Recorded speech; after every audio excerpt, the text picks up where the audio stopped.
एक ऐसी ही संपूर्ण जानकारी। 60 साल तक भारत में प्रतिबंधित रहा था नाथूराम का अंतिम भाषण कि आखिर उन्होंने गांधी को क्यों मारा। 30 जनवरी 1948 को नाथूराम ने महात्मा गांधी की गोली मारकर हत्या कर दी थी। लेकिन नाथूराम गोडसे इस घटना के बाद घटनास्थल से फरार नहीं हुआ, बल्कि उसने आत्मसमर्पण कर दिया। नाथूराम गोडसे समेत 17 अभियुक्तों को गांधी जी की हत्या के लिए मुकदमा चलाया गया। इस मुकदमे की सुनवाई के दरमियान न्यायमूर्ति खोसला ने नाथूराम से अपना वक्तव्य पढ़कर सुनाने को कहा, जिसे न्यायमूर्ति ने स्वीकार कर लिया। हालांकि सरकार ने नाथूराम से इस वक्तव्य पर प्रतिबंध लगा दिया था, लेकिन नाथूराम के छोटे भाई और गांधी जी की हत्या के सहयोगी गोपाल गोडसे ने 60 साल की लंबी कानूनी लड़ाई लड़ने के बाद सुप्रीम कोर्ट में विजय प्राप्त की और नाथूराम का वक्तव्य प्रकाशित किया गया। नाथूराम गोडसे ने गांधी हत्या के पक्ष में अपनी 150 दलीलें न्यायालय के समक्ष प्रस्तुत की। तो दोस्तों, आज हम आपको दिखाने जा रहे हैं उसी वक्तव्य से कुछ मुख्य अंश।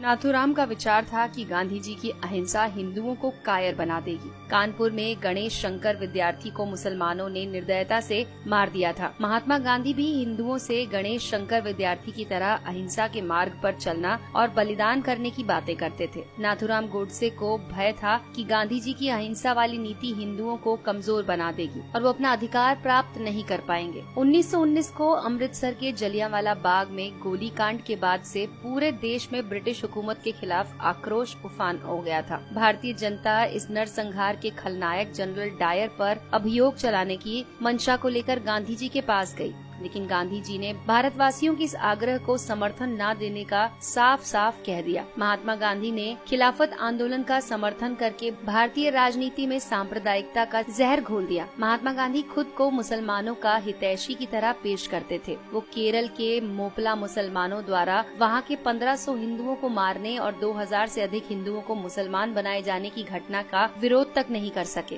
कांग्रेस के त्रिपुरा अधिवेशन में नेताजी सुभाष चंद्र बोस को बहुमत से कांग्रेस अध्यक्ष चुन लिया गया, किंतु गांधी जी ने अपने प्रिय सीतारमैया का समर्थन दे दिया। गांधी जी ने सुभाष चंद्र बोस से जोर जबरदस्ती करके इस्तीफा देने के लिए उन्हें मजबूर कर दिया। 23 मार्च 1931 को भगत सिंह, सुखदेव और राजगुरु को फांसी दे दी गई। गांधी जी कश्मीर के हिंदू राजा हरि सिंह से कहा कि कश्मीर मुस्लिम बहुल क्षेत्र है, अतः वहाँ का शासक कोई मुसलमान होना चाहिए। अतएव राजा हरि सिंह को शासन छोड़कर काशी जाकर प्रायश्चित करना चाहिए। जबकि हैदराबाद के निजाम के शासन का गांधी जी ने समर्थन किया था, जबकि हैदराबाद हिंदू बहुल क्षेत्र था। गांधी जी की नीतियां धर्म के साथ बदलती रहती थीं। उनकी मृत्यु के बाद सरदार पटेल ने सशक्त बलों के सहयोग से हैदराबाद को भारत में मिलाने का कार्य किया। गांधी जी के रहते ऐसा करना संभव नहीं होता। पाकिस्तान में हो रहे भीषण रक्तपात से किसी तरह से अपनी जान बचाकर भारत आने वाले विस्थापित हिंदुओं ने दिल्ली की खाली मस्जिद में जब आश्रय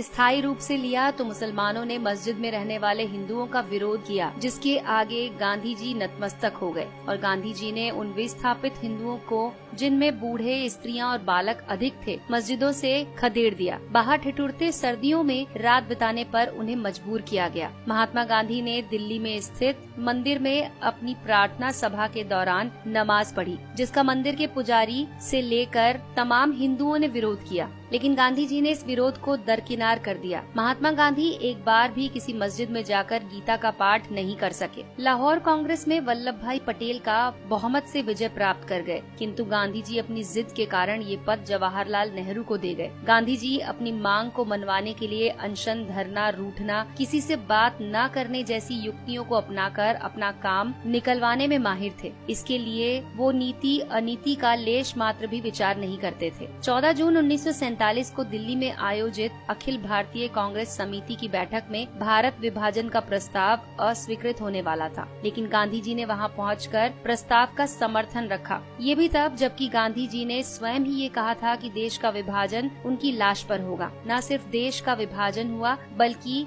लाखों निर्दोष लोगों का कत्लेआम भी हुआ। गांधी जी ने कुछ नहीं किया।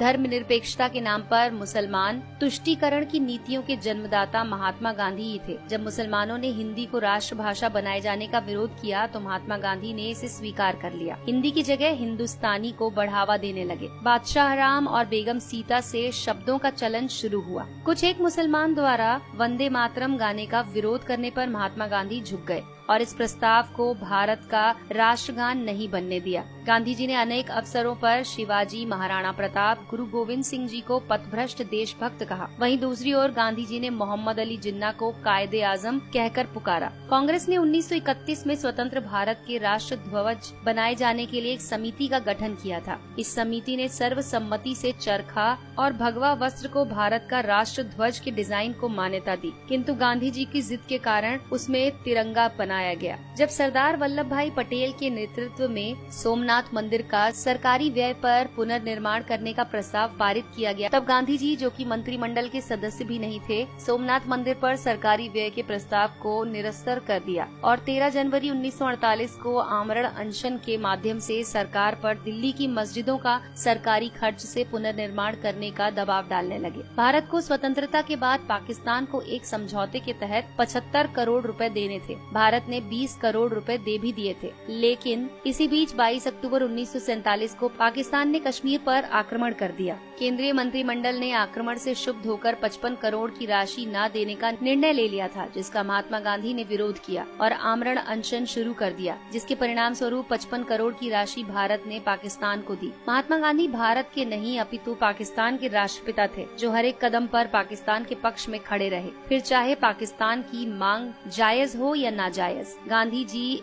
ने कदाचित इसकी परवाह नहीं की। तो दोस्तों, इन घटनाओं को देश विरोधी मानते हुए नाथूराम गोडसे ने महात्मा गांधी की हत्या को न्यायोचित ठहराने का प्रयास किया। नाथूराम ने न्यायालय में स्वीकार किया कि महात्मा गांधी बहुत बड़े देशभक्त थे। उन्होंने निस्वार्थ भाव से देश सेवा की। मैं उनका बहुत आदर करता हूँ, लेकिन किसी भी देशभक्त को देश के टुकड़े करने के एक संप्रदाय के साथ पक्षपात करने की अनुमति नहीं दे सकता हूँ। गांधी जी की हत्या के सिवाय मेरे पास कोई दूसरा उपाय नहीं था। तो दोस्तों, अगर आपको ये जानकारी पसंद आई हो तो इस वीडियो को लाइक कीजिए और अपने दोस्तों के साथ शेयर कीजिए। दोस्तों, आपको हमारी ये वीडियो कैसी लगी हमें कमेंट सेक्शन में जरूर लिखकर बताएं।